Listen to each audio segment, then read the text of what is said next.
Morning,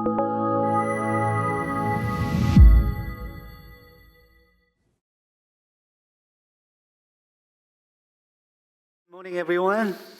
Morning. Thank you, Dr. Kurt Bonk, and dear friends, and Sarah for organizing this wonderful conference here. Um, as Dr. Kurt Bonk said, that I've been to many different places, but I think nothing would have been possible without the friendship and support from many warm-hearted friends and colleagues from many parts of the world. So I'm indebted, deeply indebted to all those people who have contributed to the work. Uh, so if I can get the presentation up, we can get started. While it's coming up, I will be sharing some of my work that I have done for the past 25 years.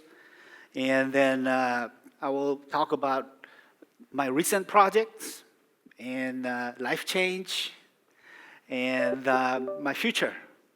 So after spending 35 years in the United States and almost 25 years at Stanford University, I'm officially retired from Stanford.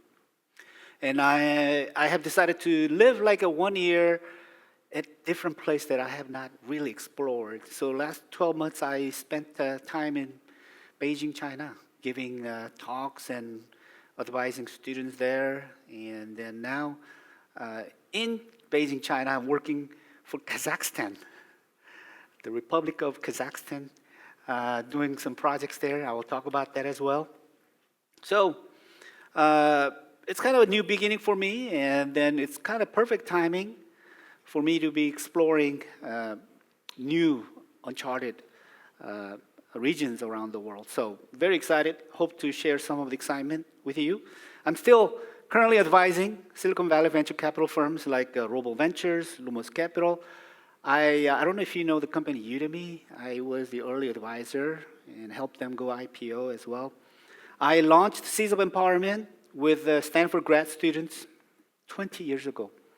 And this is the organization that I have been running to travel around the world, visiting various marginalized communities. And then I served as chairman for the International Expert Committee for World Bank as well. I've done a lot of national level projects. Very fortunate to work on those national projects. So for example, Oman, I helped them enhance their university systems. Saudi Arabia, I provided the blueprint for National eLearning Center. And the executive office for Dubai, I designed a project called the University X, which is a whole new concept for the future higher education. Uruguay, I evaluated the national one laptop per child project. And now I'm working on AI Sana project, which is focused on AI and entrepreneurship education for Kazakhstan. At Stanford, I launched several programs. One of them is EIR, Entrepreneur in Residence. I have been a bottom 1% student for K-12. I didn't go to kindergarten. My parents didn't send me to kindergarten, but 12 years of schooling, I was bottom 1%. I never liked to go to school, but there was one thing that I was good at, inventing things, creating new things. And so I kept on doing that, and that led me to where I am. So EIR program is to invite the industry experts, corporate executives to come to Stanford, put together courses on entrepreneurship, on EdTech. And so the gentleman in the front, his name is Sergio Monsalve. He's my dear friend who's running the Robos Venture capital firm in Silicon Valley. He invested in various EdTech firms. And then he's currently teaching at the Graduate School of Education and also at the Graduate School of Business. Another initiative that I launched, the Digital Learning Design Challenge. This is to give an opportunity to Stanford students to come up with startup ideas on EdTech. So as long as one student in the team is a Stanford student, the student can team up with the students from around the world. So we often have students from Japan, China, Germany, and various other countries to form teams coming with EdTech innovative projects. So These are the kind of programs that I feel very proud that I have launched at Stanford. And worked with StarX. I don't know if you heard of this, but this is a kind of special entity that's right next to Stanford, and they help these young startups to raise funds.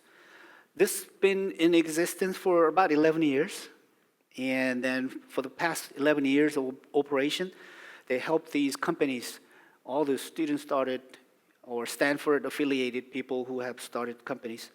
The combined value is $40 billion in 11 years. Pretty remarkable performance. All these are possible because they have the spirit of entrepreneurship. If you take out entrepreneurship out of Stanford, I don't know, Stanford would be where it is today. But the spirit of entrepreneurship is definitely there. And then we expect all the students to be an entrepreneur, no matter what discipline you are in.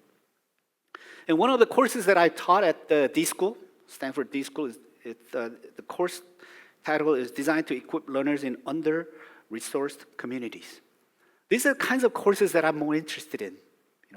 How do we come up with innovation solutions that can help make impact in marginalized communities, in places where people don't usually go to? I mean, those are the places I want to go to. So if you have a next destination for me, please let me know.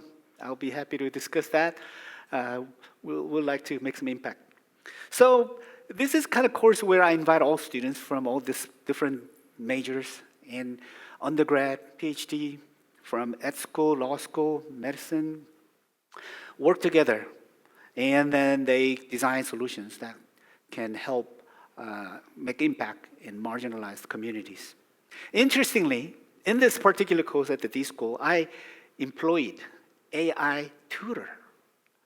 And then so the students were able to ask all kinds of questions about the course content project, any principles and models, and anything that they wanted to ask. And so they were able to use this AI tutor. And after the course ended, I asked the students, how did you like the AI tutor?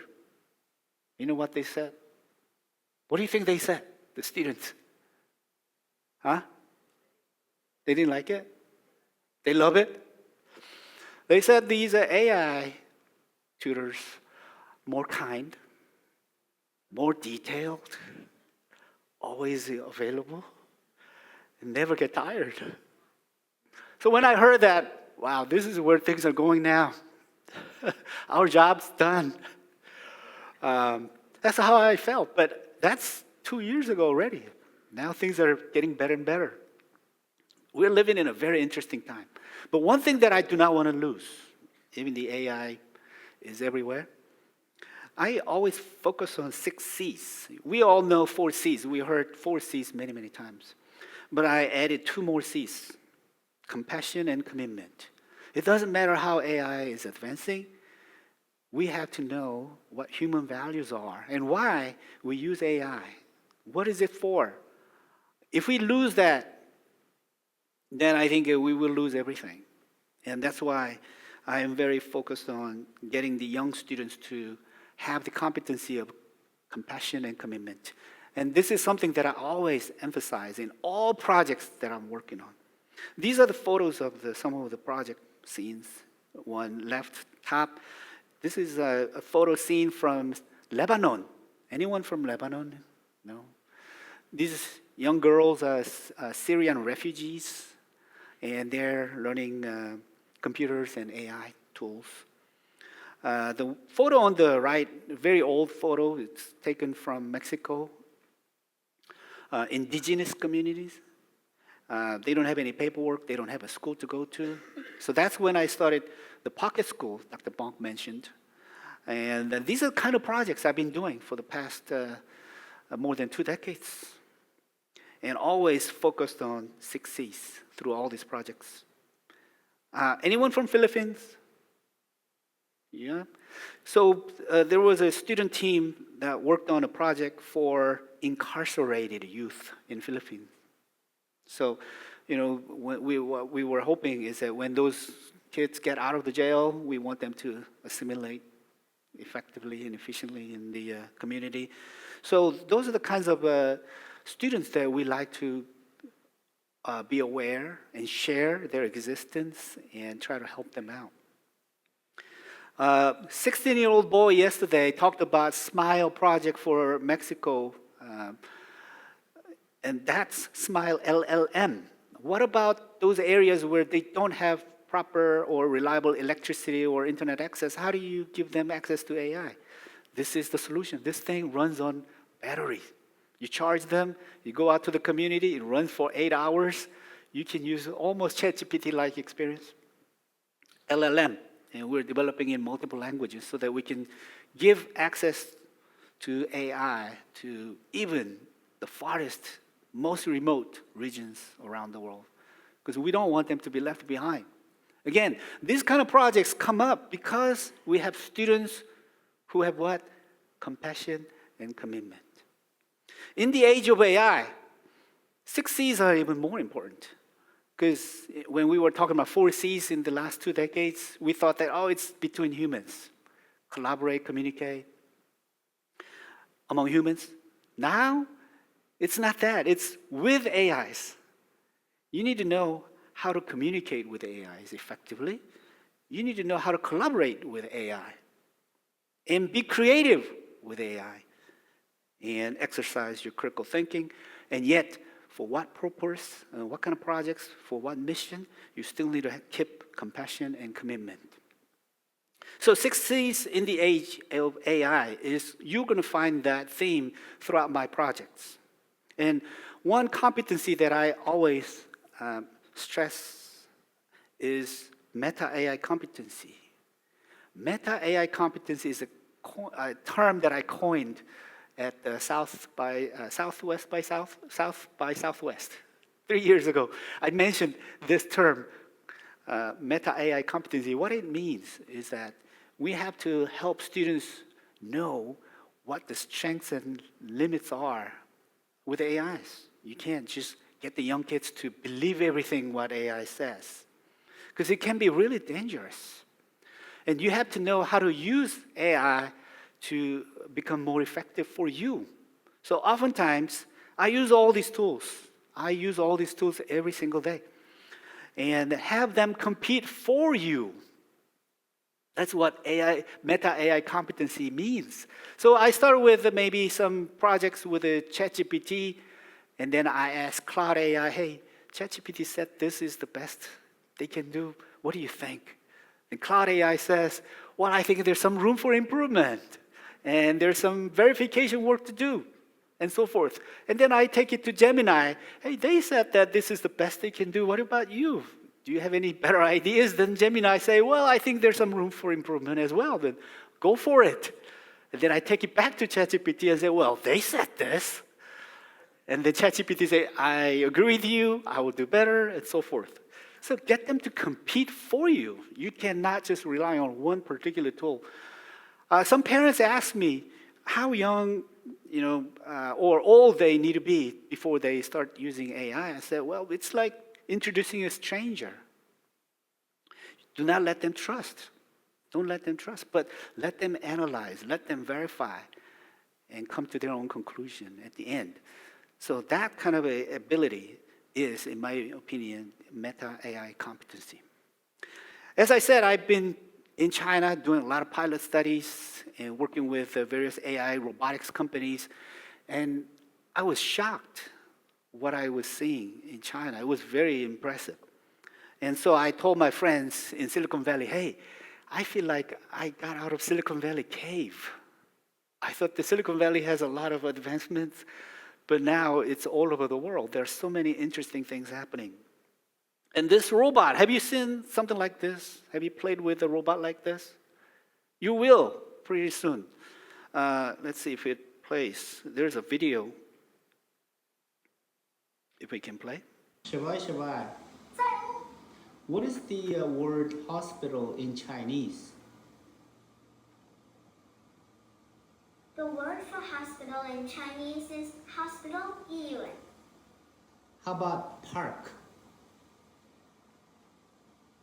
In English, the translation for Gongyuan is park. Okay, how about school? In English, the translation for 学校 is school. Can you stand on your feet? You should give them some difficult task sometimes. Yes, I can stand on my feet. And it's thinking, is this dangerous? Is it safe? Good job. Things like that. So I saw a lot of children playing with these pets. And they can do a lot of things. These pets, I think that it will be just around the world, everybody's room, and wherever you go, this thing follows you, it recognizes your face. When I come home, it says, "Hello, Paul, welcome back. And what do you need? What can I help you with? Yeah, you don't need anything right now. Just stay still. Don't make any troubles." It's like a real dog. And then I can learn Chinese from this dog. I can learn Arabic from this dog. I mean, so many things. I can just talk and go to sleep too. So it was kind of interesting. And when you think about the future, if things like this is available everywhere, what do you think the society will look like? It's kind of an interesting question. Another tool that I've been playing with a lot, living in Beijing alone sometimes, and my wife comes and goes, and sometimes when I have lunch by myself, and I felt like maybe I want to talk to this AI and then see how smart it is. Dobao, are you there? I'm here. Did you have a good break? Hey, Dobao, it's Monday morning. I'm feeling tired. I have many things scheduled this week. I need some encouragement. Can you give me a prayer? Surely, Paul. May God grant you the energy and endurance to handle all your tasks this week. May Him help you prioritize and complete everything smoothly. Give you the strength to overcome any fatigue or obstacles. May you find peace in the midst of your busy schedule and feel His presence guiding you. In Jesus' name, amen. Can you do that prayer in Chinese? 没问题，保罗。愿上帝赐予你本周应对所有事物的精力和耐力，祝你分清轻重缓急，顺利完成一切，赐你力量战胜疲惫和困难。愿你在忙碌中找到安宁，感受到他的指引。奉主耶稣之名，阿门。 That's kind of Thank you. impressive, isn't it? Isn't it impressive? I thought that if we start to depend on AI for emotional support, I think it can go interesting direction. And I think what's important is how do we introduce these tools to our children? Because they may start to build a very deep binding with these AI beings.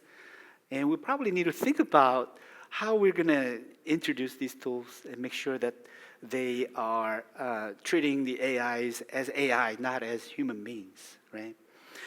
Whether we like it, whether we hate it, whether we are afraid of it, whether we ignore it or not, it's here.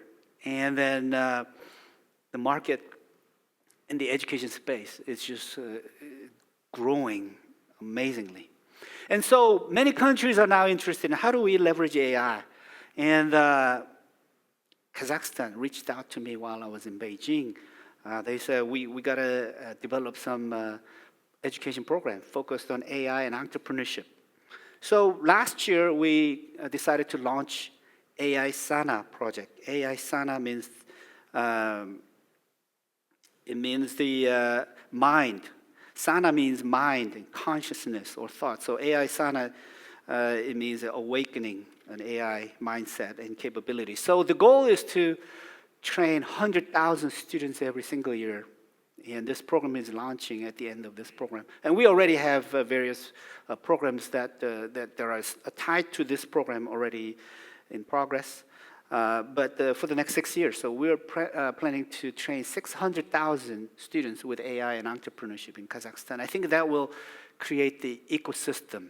And the industries that we'll cover are education, so the students can build education tools and solutions. And then also the industry of agriculture, mining, energy. So those are the industries that all these people will be working on. And then this particular program has a very interesting principle that I have defined. So what I call education before Gen AI, BG. Education after Gen AI is AG. As an educator, as a participant in my talk this morning, from now on, when you see any education curriculum, when you see a syllabi, any education learning activities, you should be able to tell whether that's a BG or AG. Okay? So you know the difference now, BG, AG? AG means this. A program, AI Sana, the title of this program is AI for a Better World for All, addressing global challenges through inquiry-based learning and real-world scenarios. The principle is pretty simple. It has to be leveraging AI. You do not give problems to students that are just easily solvable by AI, but you have to leverage AI to define the problem and be able to come to a solution. So I was interviewed by Forbes magazine a while back, and they said, whose fault is this if students are using AI to do the homework? And I said, it's the professors. Why would professors give students homework that can be easily done by AI? You should give them, as a professor, as an educator, as a teacher, give them solutions. They have to leverage AI to solve the problem and show the evidence how they leverage the AI, the history of interactions, how they collaborated with AI, how they communicated with AI. That's the important thing to evaluate, not just the answers, not just the essay that could be quickly done by AI.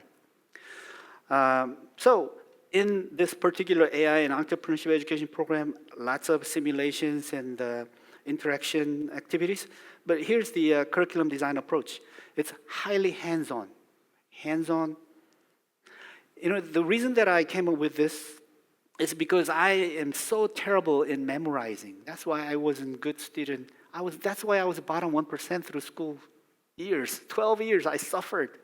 Couldn't memorize. I'm not good at memorizing, but I'm good at creating new things. I can imagine things, and that's how I create. I have a lot of questions. I had so many questions, and my teachers used to hit me with a stick because I said, you have too many questions, and all your questions are stupid. And I was so hurt. That's why I did not enjoy going to school. But the curriculum approach is this: hands-on, SDG focused, inquiry-based. We love student questions. There's no stupid question. All questions are valuable. We want students to be able to ask many, many questions. Some of them should be stupid. Some of them should be bold questions. Questions that no one has thought of. And to participate in this program, no coding experience required. And so I was able to pilot study this program because I built the system, I built the curriculum. I wanted to see how good this can be. I gave it to fourth graders through 11th graders in China, 10th graders and college level students in USA, Singapore, Korea. And I also gave this curriculum to AI developers in Silicon Valley, Kazakhstan, and China as well. I wanted to see what age is this curriculum for. And one day I was interacting with a fifth grader. His name is Leo. And he was working on this curriculum that I have built on. And then he said, Dr. Kim, is this what you want? You know, this is a cosine similarity that talked about in the curriculum. And here's how I was able to run the simulation to understand the concept of a cosine similarity, which is a very important concept in AI. And then he came up with this prompt. He said, can we design a solution that uses AI to help farmers in poor areas of Africa lift themselves out of poverty? So this child, fifth grader, Leo, came up with this prompt.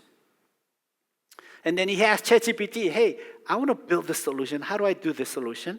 And the ChatGPT said, sure. And then here's the code. And then he was able to plug into a tool called Replit. How many of you know Replit? A few of you. You like it? It's all right.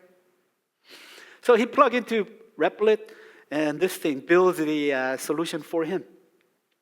You just type it, build it, and launch based on this. And this does it all for you.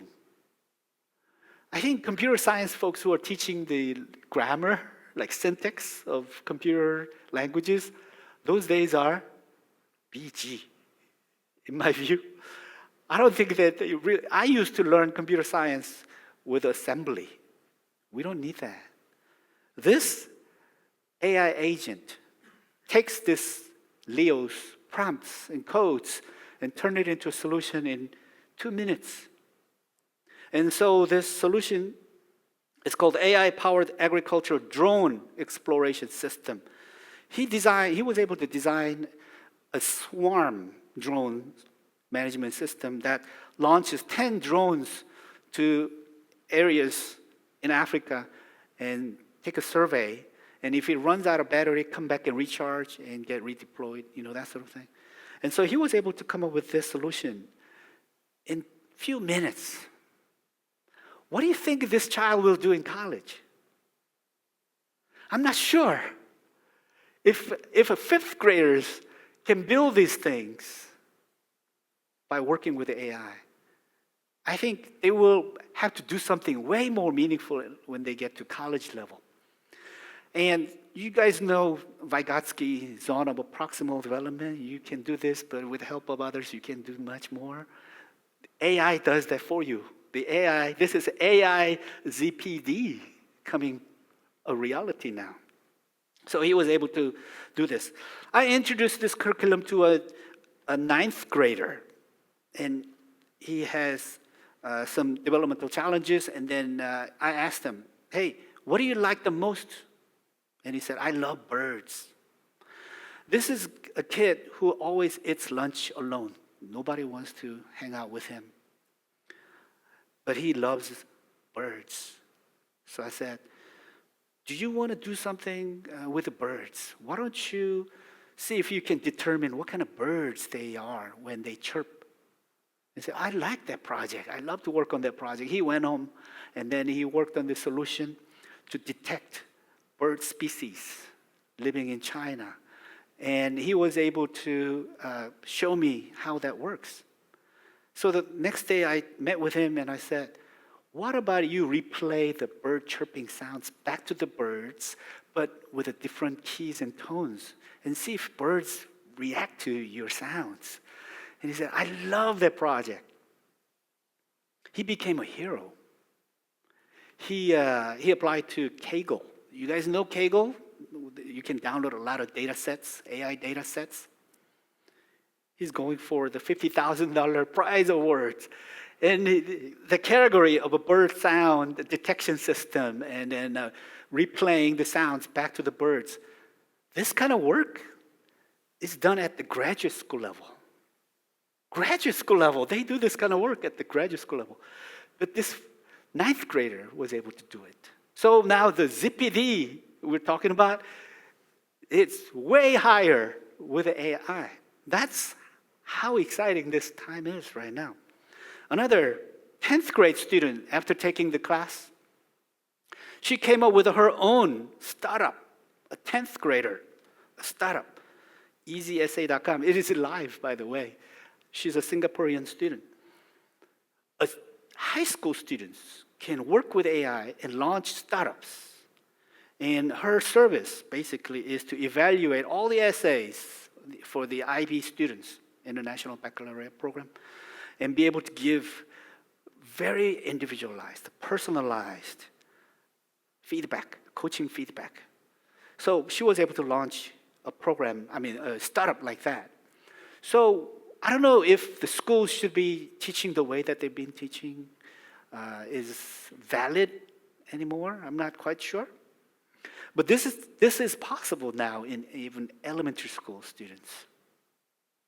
So what will you do with these AI natives?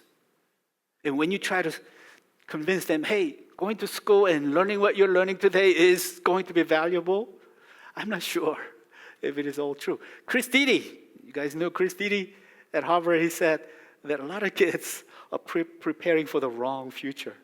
right now, and I totally agree with him.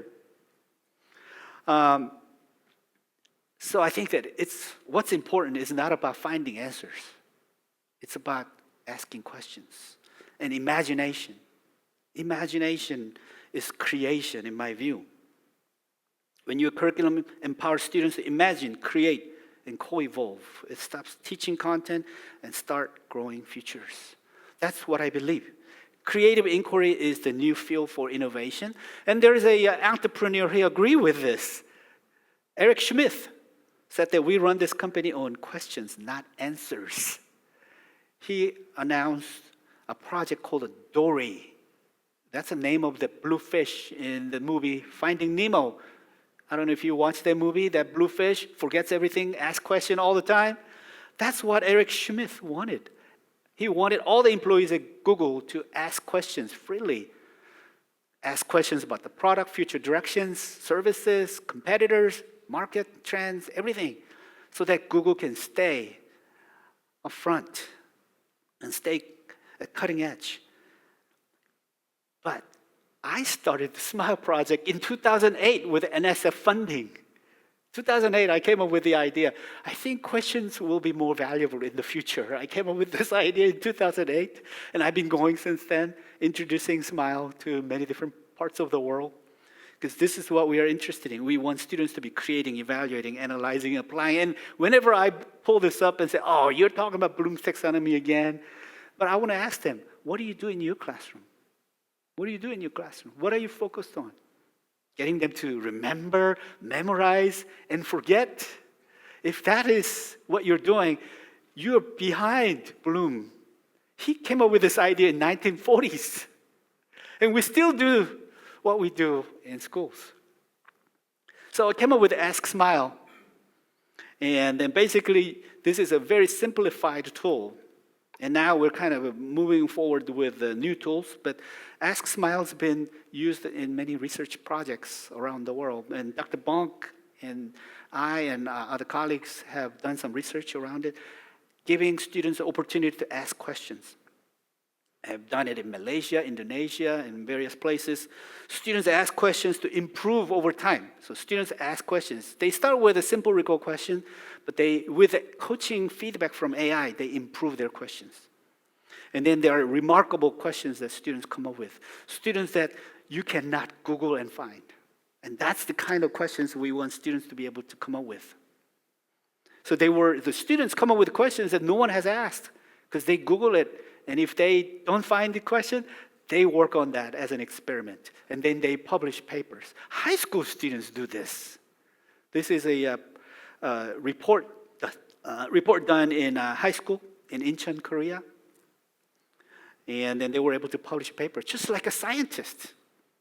So I call this kind of question, foundational question that you cannot find in Google search. In Malaysia, have you been to Twin Tower, Kuala Lumpur? If you go to the floor, I think it's the 5th floor, the Petro Science floor, they have a big monitor where people can type in questions. Ask Smile is there on the display. So that anyone can come in and ask questions and see what level they get. The goal is to get level 5 questions. Level 5 questions are the questions that triggering creation and evaluation. And Dr. Bonk and I, we have done some research monitoring 30,000 observations. And we wanted to see if the participants' questions improve over time. Indeed, we were able to find the evidence that with coaching feedback from Smile, student questions improve and they become foundational questions. So we have various systems that we have launched. Smile Counselor is one of them. We try to understand students at the individual level and give them academic and career advice, Smile Counselor. And then we worked with Incheon, the airport city in Korea, Incheon Metro School District. We were able to launch this coaching system for 400,000 students, helping students to get individualized, personalized coaching feedback. Various school districts around the world, they are now coming up with AI-powered platforms that try to give students opportunities to think creatively And I think it is a very positive trend. So a little bit about the SMILE project, the latest version of SMILE. The address is SMILE, Stanford.edu. And then we are offering this program to many countries, all ages, all school, all grades. And then the AI evaluates the student questions and gives feedback. And it gives them coaching session on how they can improve their question. And it gives like how you might take some of the sample questions to make it even more creative. The goal is to come up with a foundational question that no one has asked. That question leads to not only learning, innovation, change, and startups as well. And if teachers or the professors don't have any clue how to use this system, they just go to tools and create the whole activity in groups and even provide with sample questions for your students. So with the click of a button, all these things become possible.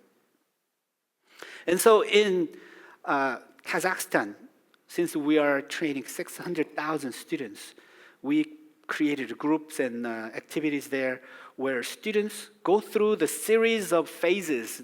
When you start up a company, there are phases. You have to come up with ideation, you have to define the problem, what are the needs, the market size, all these things. You have to ask critical questions, a lot of entrepreneurship questions. I think this should be translated for the K-12 sector as well. I think young students who are growing should have the entrepreneurial mindset.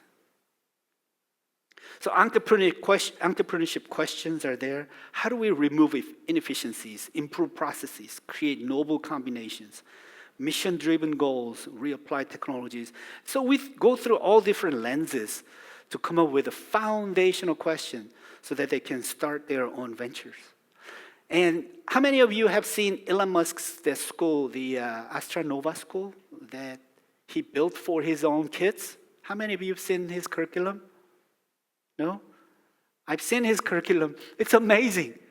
They're trying to make Elon Musk number 2, number 3, number 4 by getting their kids to have that real world problems. And they start at grade 3. And I think grade 3 is perfect for entrepreneurship mindset. So if you're interested in learning more about SMILE, here is a QR code. Then you can go in, just take a picture for now, don't sign up now, you can sign up later. You will have access to this whole PowerPoint presentation, and you will have access to some of the entrepreneurship and AI education program there. If you're interested in translating that for lower grade students, it's all available. And the more questions you generate, the more foundational questions you come up with, you earn points in the system. And the more you evaluate your peers' questions and help them improve their questions, you get even more points. So if you start with a question, you get like a 10, 20, 30 points. And if you help other peers, other students' questions, you get 100 points and so forth. So if you earn 50,000 points, it's doable. If you earn 50,000 points in SMILE system starting today, the first 3 people who get 50,000 points, I'll give you a ride on my plane in Silicon Valley. You will be able to see Stanford, Facebook, Google, Apple from the air.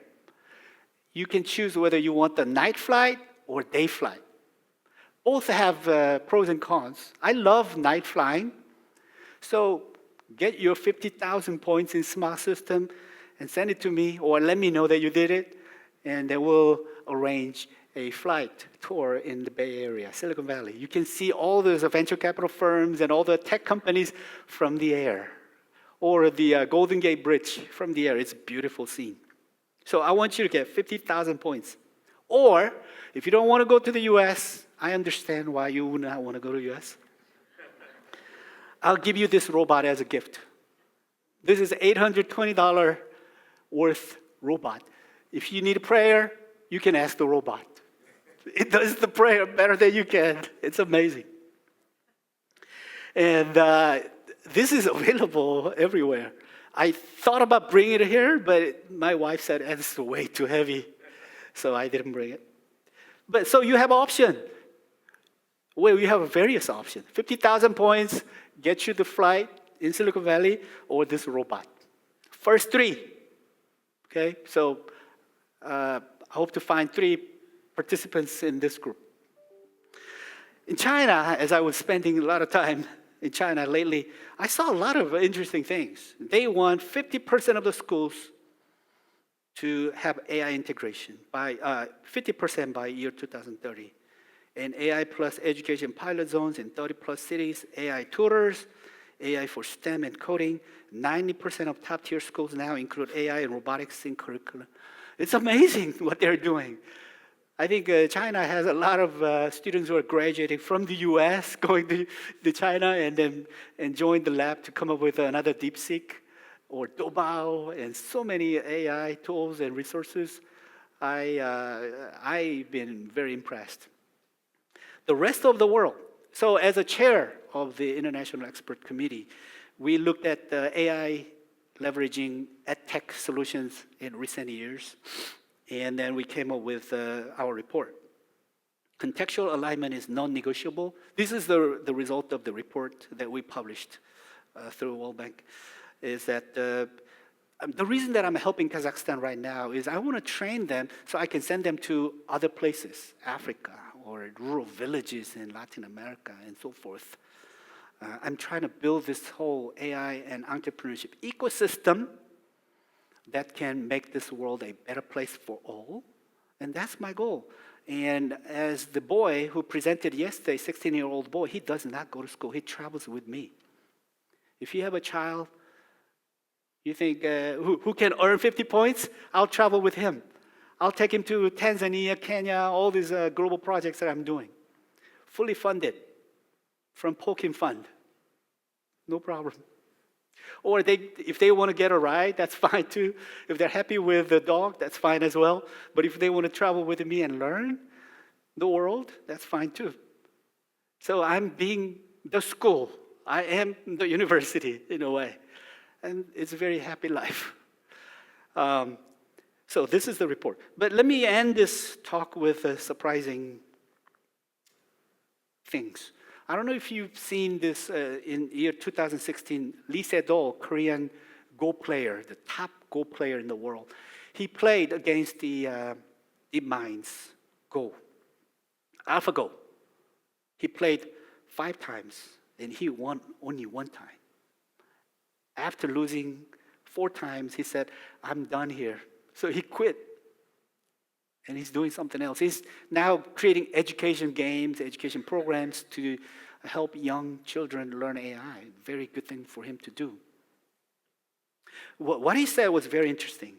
He said, when he was watching the AlphaGo making moves on the Go board game, he looked at one of the moves and he said, this move is really creative and beautiful.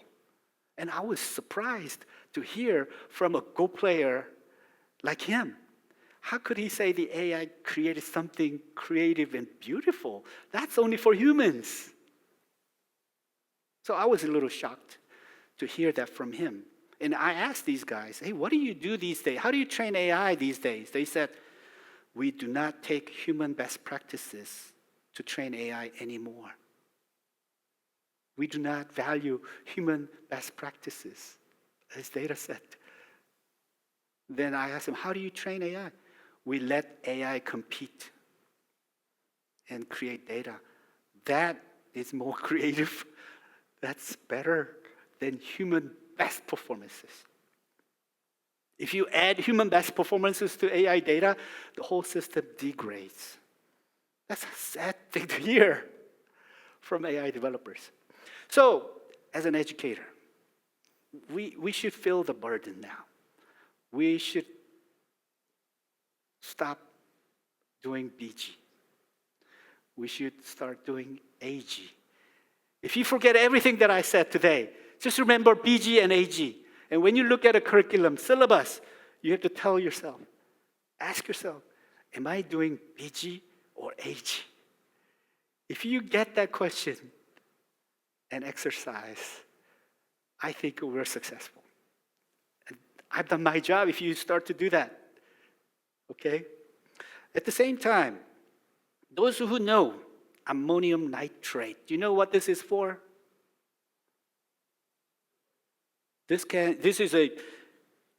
In human history, this is the best blessing for human history because we can use this particular chemical composite to make fertilizers. But at the same time, you can use it to make bombs. To me, AI is just like this. AI is best blessing in human history. At the same time, it could be most dangerous, destructive thing that human developed. So as an educator, we should feel the burden. How do we make sure that our kids, not just trying to be smart and intelligent, get a good job, go to good college, we want them to have compassion, understand human values. We want them to have empathy towards the pains and needs of the people. I think that is the purpose of the education. We need to get them on that journey to make this world a better place for all, not just for themselves. Do you agree? Here's a way to contact. If you have a child again who you think can earn 50,000 points in Smile, send them my way. Or if you want to do it yourself, call me. Okay? Thank you for your attention this morning.